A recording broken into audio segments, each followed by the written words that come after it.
di GP Media Channel. Kali ini kita akan bahas lagi cara curang untuk mengerjakan soal bahasa Inggris. Nah, seperti apa soal yang sekarang? Langsung aja kita lihat. Sebelum aku kasih tahu informasinya, aku mau ngingetin lagi nih kalau GP Media lagi buka tryout. Nah, dari 15.000 aja kalian udah bisa dapetin fasilitas 3 kali tryout, dapat ebook, video pembahasan, prediksi kelolosan PTN, dan juga ada kelas online-nya lah.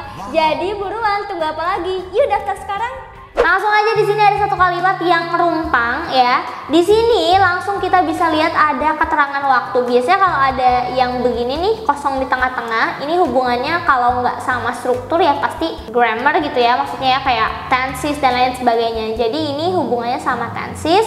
Kita lihat di kata bantu waktunya kalau tenses ya.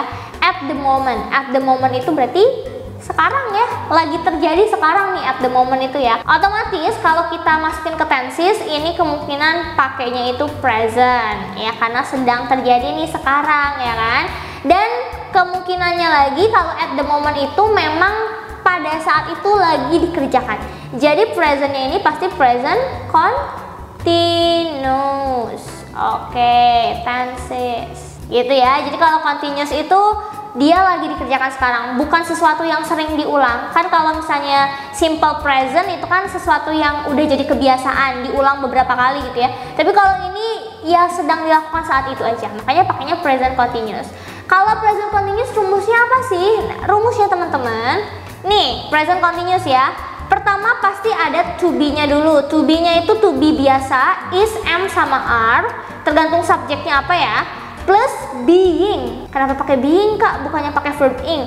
Karena kalau teman-teman lihat di sini, ini termasuk ke passive voice. Jadi dia itu jadinya ditukar verbnya ya. Kalau biasanya kan subjek ditambahin to be ditambah verb ing gitu kan? Ya, ini kalau kalimatnya aktif. Contohnya I am cooking a cake, misalnya gitu kan? Atau I am making a noodle gitu ya. Tapi kalau di sini dia passive voice ya, karena kalau dilihat di sini depannya ini ada kata-kata the old building. The old building itu bangunan lama gitu ya. Terus di sini ada kata-kata to make a space for a parking lot, untuk dapetin wilayah yang bakal dijadiin tempat parkir gitu ya. Nah berarti kan ini kayak bangunan lamanya itu lagi dirombak ya, dibangun ulang, dirobohkan. Berarti kan itu maksudnya passive voice. Nah kalau passive voice, verb ing-nya berubah jadi being dan kata kerjanya dirubah jadi verb 3 gitu. Jadi ya udah kita tinggal cari aja nih. To be-nya pasti pakai is, am, are kan. Kalau kita lihat di sini the old building, ini kan berarti bukan orang ya, tapi ini benda. Jadi kalau benda subjeknya pasti it. Kalau subjeknya it berarti to be-nya pakai is ya. Ini nggak ada to be-nya salah, ini juga salah, ini salah. Is pakai being nggak pakai ya, nih pakai being. Jadi jawabannya langsung aja yang B. Demolish. Demolish itu artinya kayak dirobohkan, diruntuhkan, dihancurkan lah ya pokoknya ya si bangunannya gitu. Jadi the old building is being demolished to make a space for a parking lot. Itu ya teman-teman ya, bisa ya. Kalau misalnya ini bentuk yang biasa, ya bentuknya yang betul yang bawah gitu. Jadi the old building is demolishing. Itu kalau the old building is demolishing itu artinya bangunan tersebut merobohkan yang lain. Kan bukan bangunannya merobohkan ya, tapi bangunannya itu dirobohkan. Jadi kalau dirobohkan kita nggak bisa pakai yang bentuk aktif. Gitu. Kalau ini bentuk aktif nih, ini bentuk aktif ya. Yang ini bentuk pasifnya gitu ya. Oke, lihat teman-teman untuk soal yang pertama. Oke, next kita lihat lagi ke soal berikutnya. Ini ada kata-kata the fact that he was put in prison for something that he had not done made his wife bla bla bla bla. Oke, teman-teman coba lihat di sini ya. Ini tuh tentang infinitive ya. Dimana kalau infinitive ini biasanya kita berkaitan dengan verb 1 ya. Kenapa kak kita bisa tahu ini tuh infinitive? Karena biasanya kalau infinitive itu kan tentang penggunaan verb 1 di dalam satu kalimat. Kalimat ini kalau kita lihat ya, ini kan he was, berarti udah lampau ya. The fact that he was put in prison, fakta bahwa dia itu sekarang di penjara gitu ya. Di penjara for something, untuk sesuatu yang tidak dia lakukan. He had not done Jadi dia tuh dipenjara bukan karena kesalahannya gitu ya. Made his wife, membuat istrinya membuat istrinya kenapa? Nah, kalau membuat istrinya ini kan ada made ya. Oke. Kalau ada made ini biasanya kita lihat di sini. Nah, kalau ada kata-kata helm itu help, led, make. Itu pasti ditambahin verb 1 atau pakai be ya.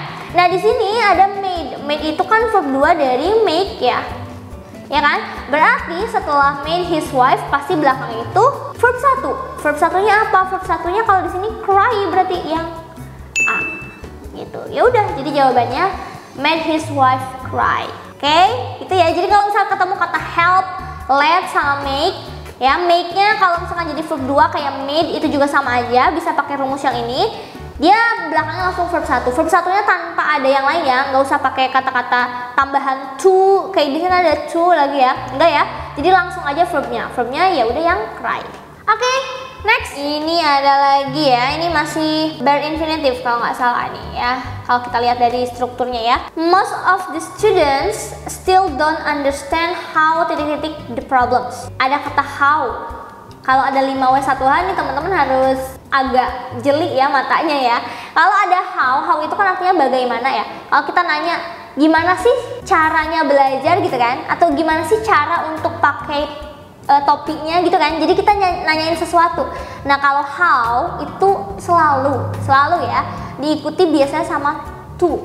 How to make apa gitu ya, bagaimana cara untuk membuat ini gitu ya. Nah, jadi rumusnya ini how plus to plus verb 1. Kalau abis to belakangnya pasti verb 1 gitu ya. Jadi kalau di sini kita cari ya udah yang ada to nya aja, berarti jawabannya C.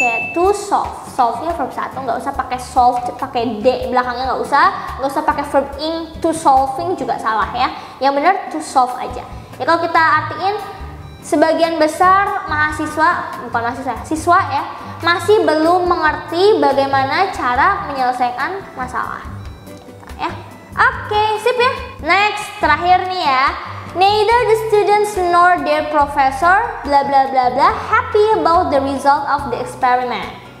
Apa nih jawabannya ya kan? Teman-teman langsung lihat aja nih. Begini. Kalau ada kata neither atau either juga sama ya.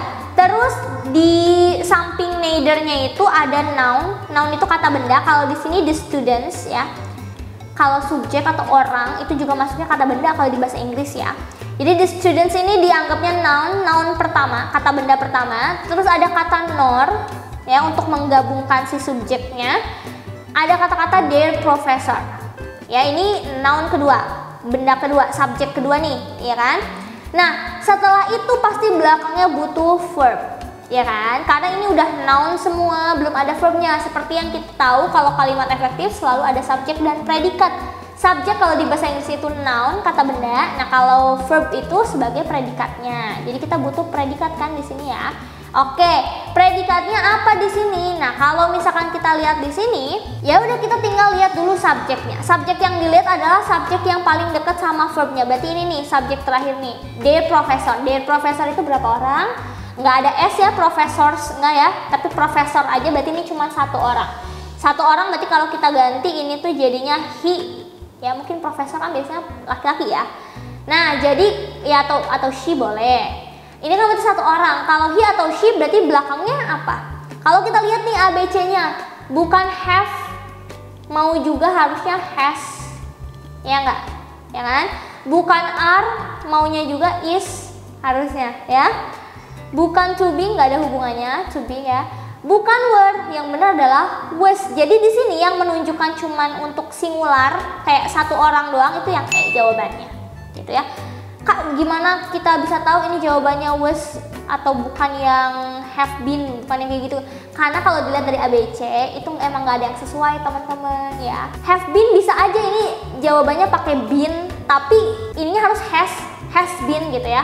Karena di sini nggak ada kata kunci waktu, jadi kita bisa masukin apa aja di sini ya. Dan kebetulan di ABC-nya yang ada tuh was, jadi kita pakai aja was gitu ya, yang benar.